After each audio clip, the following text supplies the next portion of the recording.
Well, hello there, Teachbox friends. It's Amanda, and I am so excited to welcome you guys to our February Teachbox. I think you are going to absolutely love what we have to share with you this month. We've worked really hard once again to bring you guys the best possible materials to your classroom, and this month is no different. So let's get started. We've got a little bit of a longer welcome letter than normal. The welcome letter gives you guys some updated information about our question and then a reminder that we'd love to hear back from you guys. So please feel free to always reach out to us via Instagram, via email, and stay in touch with us. Let us know how your boxes are going, how you're using them, reusing them, recycling them, and how your kids are liking them. So please, please, please let us know how it's going. We'd love to stay in touch. Part of the benefit of being a Teachbox member is being able to access Amanda and I all the time. You know, we are here for you guys and to support you, and we really want to build a strong community of teachers and classrooms across the world. So please send us your notes, send us your questions, and we'll continue to stay connected with you both on the Facebook group and via email and other social media. And one last thing, we had an amazing Twitter chat last month. I guess today is actually January 31st, so it was actually still this month. But we decided to begin having a Twitter chat on the last Sunday of every month that's kind of connected loosely to the topic of this month's box.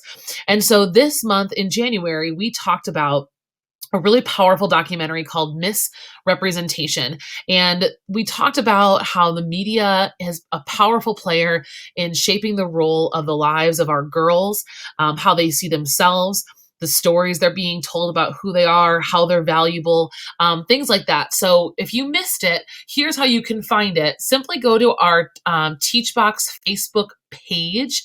So the page, not our group, the public page.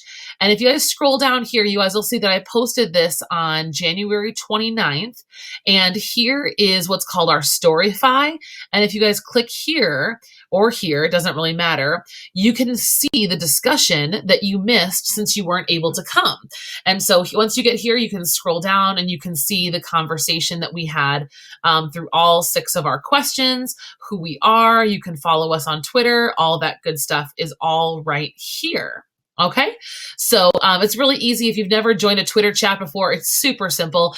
Just look it up on YouTube and you'll see basically you just are following one hashtag through a series of questions. And it's really nice. You get to know new people and talk about some issues. So in February, we'll be meeting on the last Sunday, which this month is February 26th, and we'll be talking about Rita Pierson's TED Talk, Every Kid Needs a Champion. Have you guys heard about this one?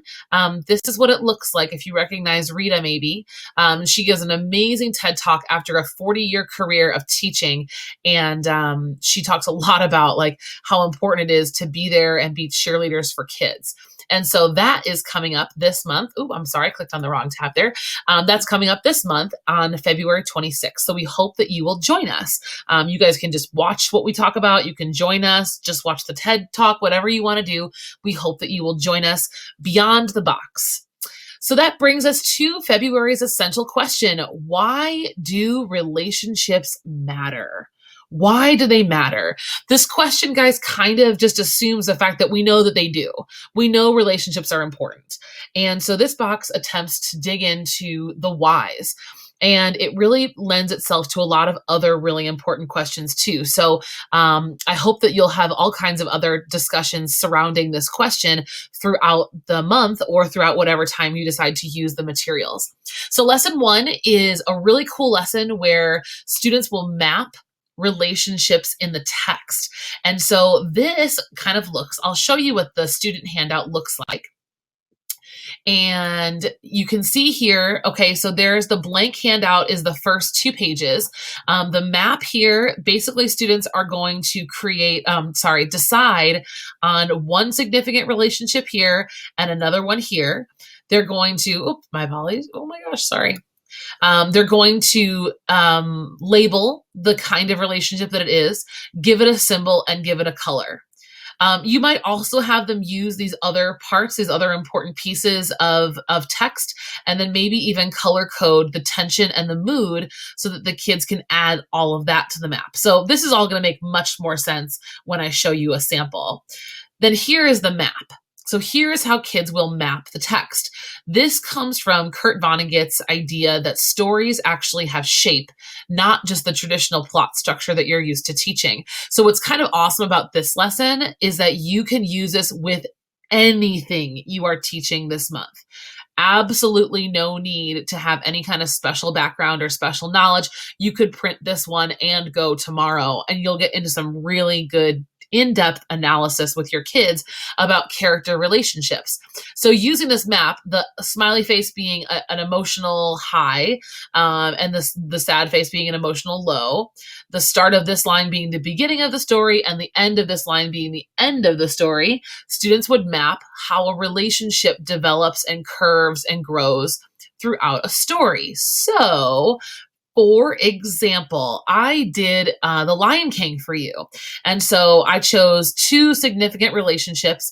You certainly guys could simplify this down to just one if that was more appropriate for your students. This is really easy to scaffold. You just start taking things away. If you need to make it more difficult, you keep adding things in. So one more reason we made it editable for you was to keep this simple and clean and easy for you to use with your level of student. And so I talked about here in my sample, Simba and Mufasa. They're a family relationship, father and son. And then I also looked at Simba and Nala. They are a friendly relationship that turned romantic. And so the symbol I'm going to use for Simba and Mufasa will be this paw with a heart. Their color is orange. And then Simba and Nala will be pink with this little kitty cat moonlight picture. I also labeled theme in my map because I thought that was really important. These character relationships really showed theme in this story. And then I did mark a few places where the tension was feeling really low or high, and then the mood was either negative or positive on this gradient. I marked that on my map. So this is what the map looks like. Check that out. Can't you imagine how fun this would be to do with kids? But not only fun, like really rigorous and really meaningful. So if you look at the map, right, I'll walk you through it. So Simba's born, which is like the epitome of happiness. So between Simba and Mufasa, this moment is really, really the happiest, most amazing moment of their lives. Then when Simba's a kid, they're frolicking around, they're playing, he's learning about his responsibility. Responsibility is not quite as much fun as, being a kid, so I put it down a little bit further. The next major event that happens is that Simba deliberately disobeys his father, and I put that in quotation marks because I'm pretty sure that's what Mufasa says to his son. So this is definitely something you guys could have students use evidence. So if you wanted them to put summaries by each of their points, they could put a summary plus evidence if you want to make it a little bit harder. So I kind of moved down. Now we're at the very bottom, of course, as Mufasa is killed. Spoiler alert. He's killed in the stampede, and then Simba is left blaming himself. Next, Mufasa returns to Simba in a dream, and things are starting to look up. The hope is being restored, but, Simba's still kind of like, I don't know what to do. And of course, finally, Simba takes his father's place as the king of Pride Rock. So this is really kind of a fun and seriously analytical kind of thing you can do with kids. Traditionally, teachers are using plot diagrams. They've got the exposition, the rising actions, the climax, the falling action, and the resolution. And this assignment would argue that there are more significant and complex things to look at in literature than just that triangle diagram. Mine's actually an upside down triangle because this story goes from high to low, back to high. Kurt Vonnegut would call this a classic man in the hole scenario.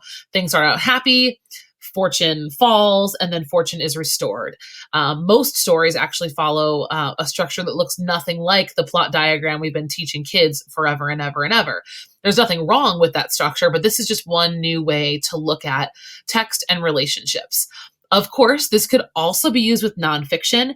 And even if you wanted kids to do this with a relationship with a friend, if they're, having trouble or struggles in school with someone, they could do something like this as a reflection. So this is lesson one, mapping the text. And I am dying to hear how it goes in your classrooms and how you use it.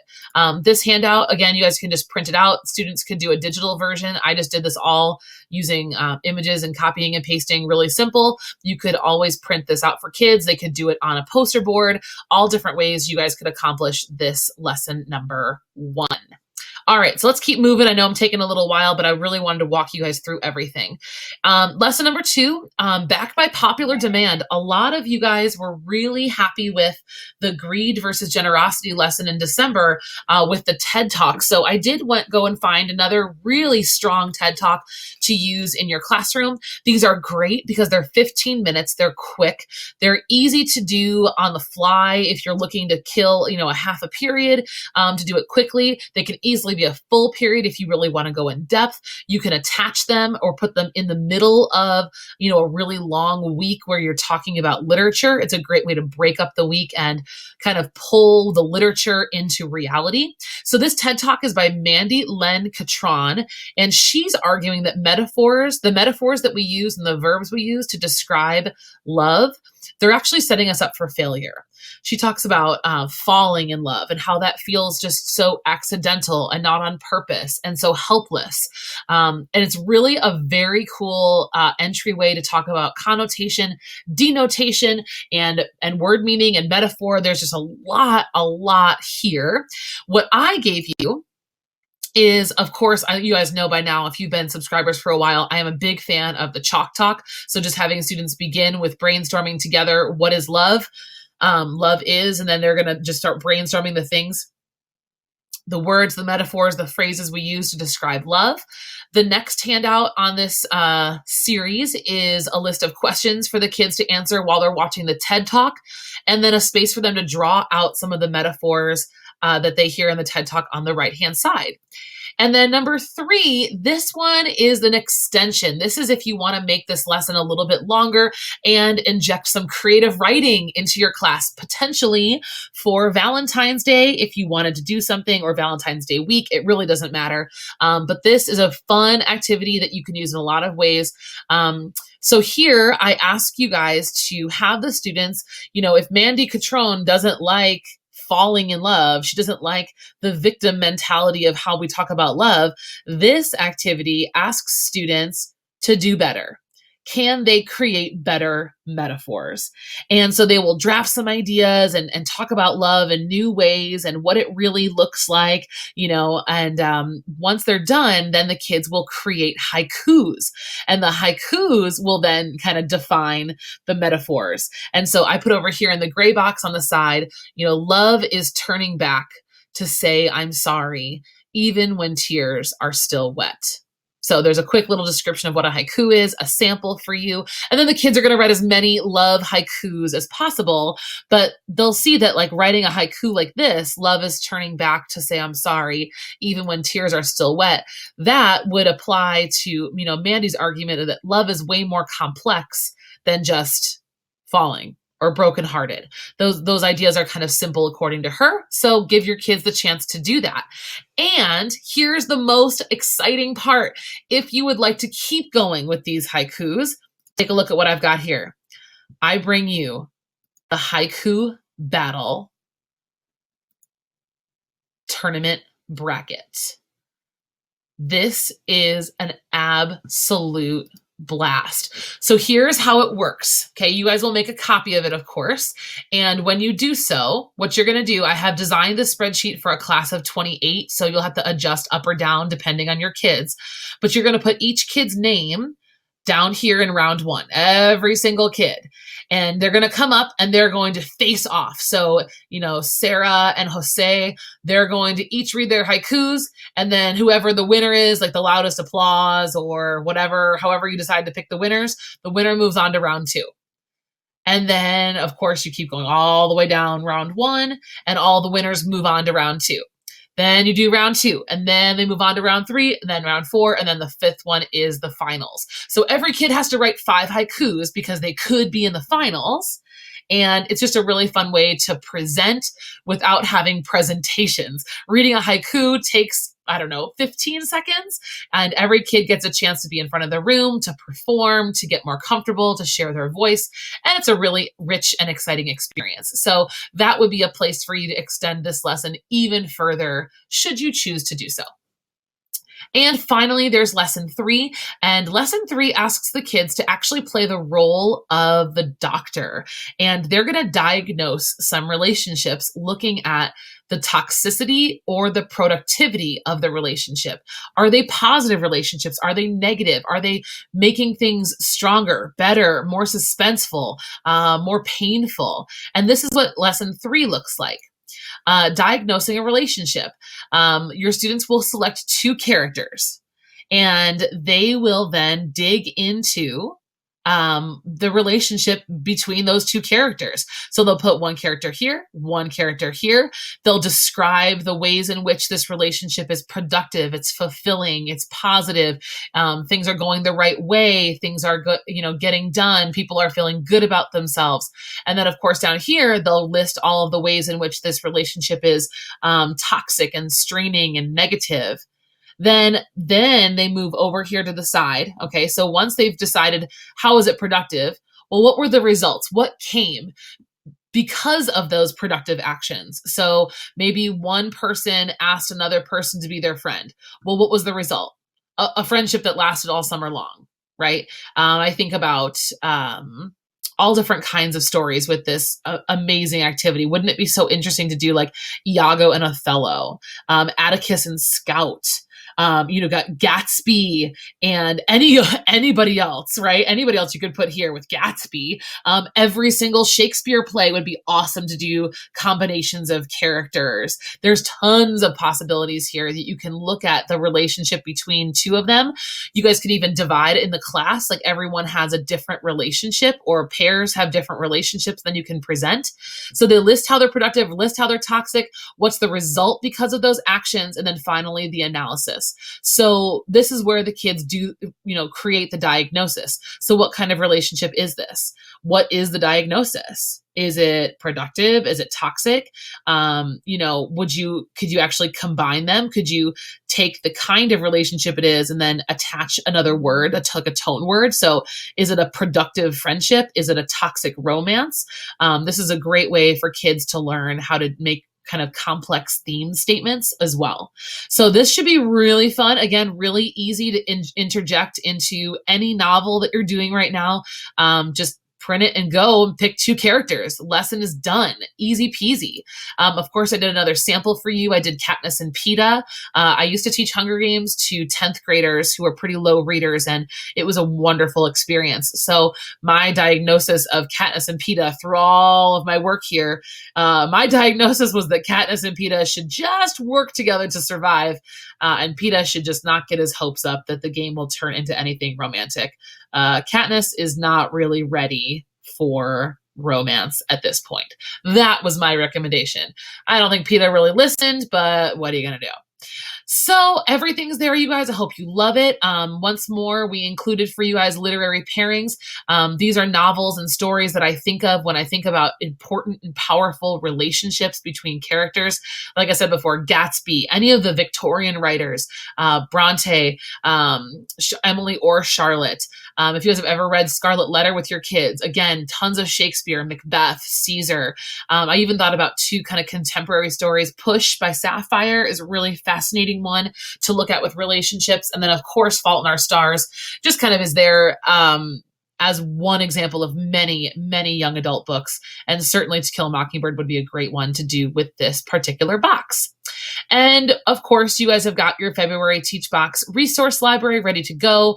Lots of links here to share with you about relationships and resources. Some of these are really great nonfiction options here for students themselves when they think about relationships, because relationships matter between our kids too. This box is not just about the literature. It's also about the students. And loveisrespect.org is a great website for kids to be oriented with, to learn about healthy relationships between between one another, and how to be, smart and who to call in case there are problems. I really like that one. There's another great article called The 36 Questions That Lead to Love. It's accompanied by a 22-minute podcast. So if you're looking for some kind of new technology for homework, the kids could listen to the podcast and read this article. And there's also a video that goes with it that I'll put on the playlist for you. There's a set of questions, and research shows that if two strangers sit down and talk to each other about these questions, they will form an intimate connection. Kind of crazy. Not that I want to encourage my students to form any intimate connections, but definitely like I want them to bond, and I want them to be friends and have empathy for one another. So that's a really one I definitely recommend that you check out. Of course, you should look at all of them, but if I were to direct you in one place, I would say the 36 questions and then Love is Respect as a place to really send your kids. And then there's lots of videos here. I'm always adding videos to this playlist. So right now there are 8 solid ones, and of course I'll be adding more. And this month, there are 2 bonus lessons. The first one you guys got early. We leaked this one last week. It's a great fun activity for kids to do. You can teach the serious side of sonnet and some Shakespeare, but then right away turn it around and make it fun and teach parody and ask the students to parody the poem, Shall I Compare Thee to a Summer's Day? So that will be really a good time for you guys, and maybe a fun Valentine's Day lesson, maybe just a great thing to do when you're switching between units, whatever you got going on. I hope you guys enjoyed that one. And then bonus lesson number 2, it is my birthday month, guys. I am turning 31, people. 31, it's happening. And I gave you an extra bonus lesson this month because I love you. And I really wanted to share this fun activity. This one is a Valentine's Day one that I do with the kids. And this is using the haiku battle tournament bracket. So I put the bracket at the top of on the screen. And then I divide my class into 2 groups, and I let them choose where they want to be. And so I run with this idea of Valentine's Day. And so group A are like the bitters, right? They're the lonely, sad, brokenhearted, love is the worst group. We always tease and have fun with that. And there are some times that I go on this group, but I go on the other side. And then of course, group B, those are the lovebirds, all the kids who believe in love and, are inseparable from their boyfriends and their girlfriends. And I even have had kids that go into group B who have, quote, love affairs with, like their obsessions. Like I have some boys who just like love their cars. They talk about their cars like their girlfriends. You can just have fun with it, but divide your class in half. And then I task the 2 groups with writing a series of haikus. And the haikus are supposed to capture the essence of their group, either like we hate love or we love love. They get to pick which side that they're on. And then of course the battle commences. So, I always choose a really unbiased judge to come in. I've had my department chair. I've had a PE teacher before. They come in and they're going to be the ones that determine the winners and move on to the final round. And last but not least, I would love to highlight our Teach Box teacher of this month, and that is Susan Lopez. Here you guys can read a little bit about Susan and her journey teaching, what she loves and how she looks at teaching in the world. And I think it'll be a great little pick-me-up and make you feel great about being part of the Teach Box family, because all of us have these qualities and all of us are here on a very similar mission. So read a little bit about Susan and what she brings to our family. And I encourage other teachers to apply for the Teach Box Teacher Spotlight. We'll be highlighting one teacher every month. If you guys want to connect with Susan, you can connect with her down there. There is her Instagram handle, her blog, and her Twitter. And we'll be highlighting more wonderful details about her all throughout the month on Instagram and other social media. So we're really excited that Susan is our very first Teach Box teacher in the spotlight for February.